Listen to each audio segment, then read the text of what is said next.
Welcome back to N's NotebookLM. Today we're going to talk about something pretty radical. What if the path to spiritual wholeness isn't about becoming better, but about embracing our biggest flaws? Yeah, you heard that right. We're diving deep into some of the profound wisdom from Richard Rohr's What the Mystics Know. And trust me, it's a journey that's going to flip our usual ideas about success and who we are completely upside down. So let me ask you something, and I think a lot of us feel this deep down, even if we don't really talk about it. It's that nagging feeling, right, that you can be in a world just overflowing with stuff, opportunities, information, you name it, and still feel this deep emptiness.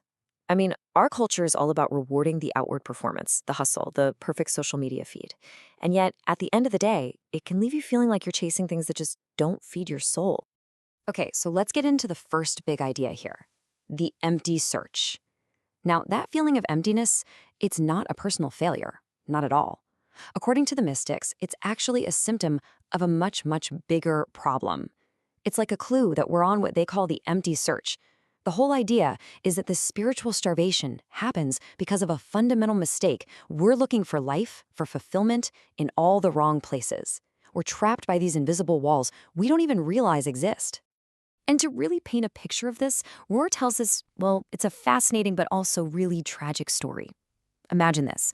Scientists put a hungry pike in an aquarium that's just full of minnows, right? And it's eating, it's happy. Then they slide a thick glass partition right down the middle of the tank. The pike sees the minnows, and it lunges for them. And bam! It slams its head right into this invisible barrier. It tries again and again and again, until finally it's just defeated. It gives up. And here's where it gets heartbreaking. The scientists then take the glass out. The minnows are swimming freely all around the pike, literally right in front of its nose. But it doesn't even try to eat. It starves to death, completely surrounded by a feast. And that pike? I mean, that's us, isn't it? We've all hit our own invisible walls. You know what I'm talking about. The shoulds and should-nots that culture drills into us. Those old hurts that whisper in our ear that we're not worthy.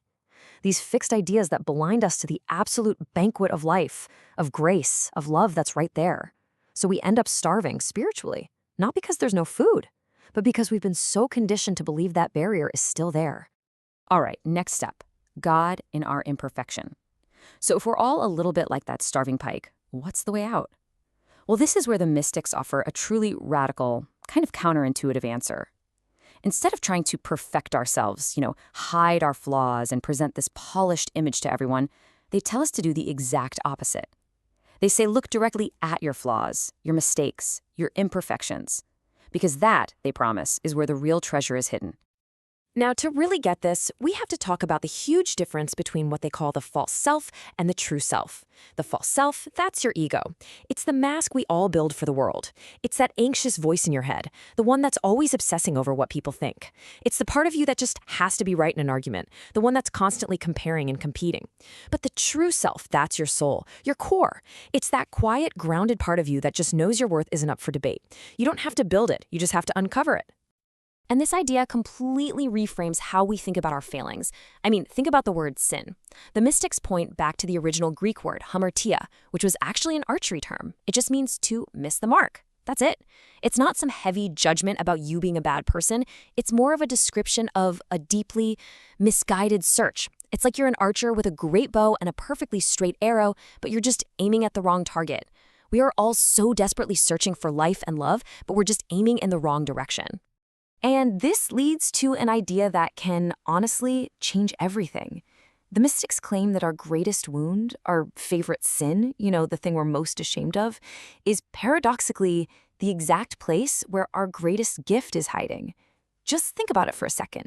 Someone who struggles their whole life with a desperate need for control. Once they start to heal that wound, they could become an incredible leader who empowers people with freedom and trust. Or someone who feels totally broken by their oversensitivity, they might discover that it's the source of the most profound empathy. The very energy we pour into missing the mark is the exact same energy that, when it's redeemed and redirected, becomes our unique gift to the world. So let's move on to the next section, which is all about the wisdom of paradox.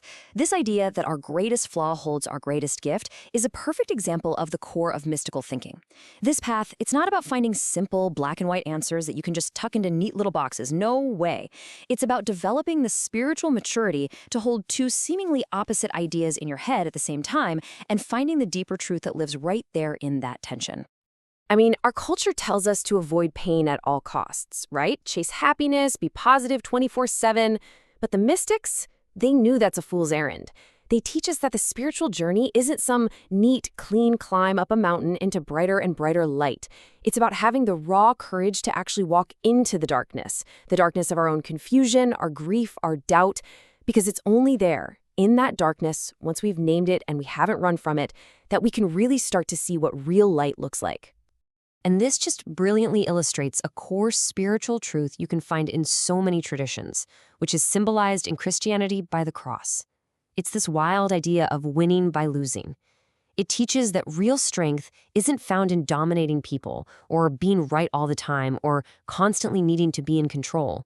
Nope, it's found in the vulnerability of surrender, in letting go of the ego's desperate need to win. It is a complete 180-degree reversal of how the world usually defines success. And all of this leads to a really humbling but ultimately incredibly freeing realization. Any concept of God that can fit neatly inside our little human minds is, by definition, way too small. So the mystical path demands that we constantly let go of our certainties, our neat theological boxes. We have to make space for a mystery that is always bigger and wilder and more loving than we could ever imagine. Okay, so the big question is, how do we actually do this, right? How do we start seeing past our own invisible walls? That brings us to the next part, seeing what really is. This is the practical side of all this wisdom, and it's rooted in a pretty simple practice that can help us tap into that deeper reality that exists beyond all our churning thoughts and anxieties. The practice is called contemplation, and I gotta be honest, when I first heard that word, I thought it meant something super complicated, something only for monks sitting in a cave. But Richard Rohr offers this beautifully simple definition that just changed everything for me. It's not about emptying your mind or reaching some special spiritual state. It's simply this, paying a long, loving look at what really is, right here, right now, without judging it, without trying to fix it, just looking. And here's a really tangible way you can practice this. It's like a simple meditation. Just imagine you're sitting peacefully on the bank of a river, and all your thoughts, your feelings, your worries, they're just boats floating down that river. Now, the goal isn't to stop the river or sink the boats. It's just to sit there and watch them pass. You can even give them names as they go by. Oh, look, there's the anxiety boat. There goes a boat of judgment about my neighbor. And you just let them drift by without climbing aboard. What this does is it creates a little bit of space between you and your thoughts. And in that space, you realize you're the one watching. You're not the boat. And that is a glimpse of your true self. All right, which leads us to our final section, the self you already are. Because when you start to practice this kind of seeing, even for just a few minutes a day, it leads you to the final and maybe the most profoundly liberating truth of the entire mystical path. And it's this. The whole spiritual journey isn't about the exhausting work of trying to become some new, better person. It's about finally realizing and just accepting the incredible person you have been all along. This is such a key insight, really. Transformation is not an intellectual project. You can't just read your way to enlightenment. It doesn't work like that. You have to live your way into a new way of thinking. You have to actually take the journey, make the mistakes, experience the heartbreaks, and act your way into a new consciousness.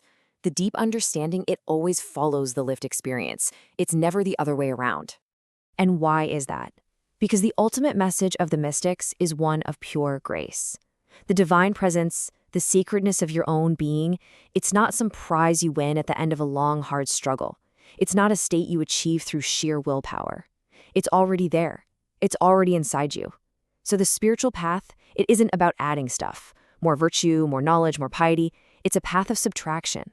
It's about gently taking away the barriers of that false self that keep us from seeing the magnificent reality that has been right here all along. So I want to leave you with the one question that this entire tradition really invites us to live inside of.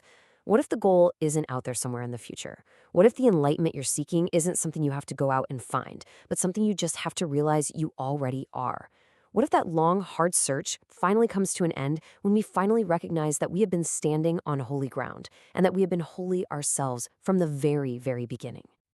If this topic has captured your interest and you'd like to dive deeper, the book is called What the Mystics Know by Richard Rohr. It's an absolutely powerful collection of insights that can really shift the way you see yourself and the way you see the world.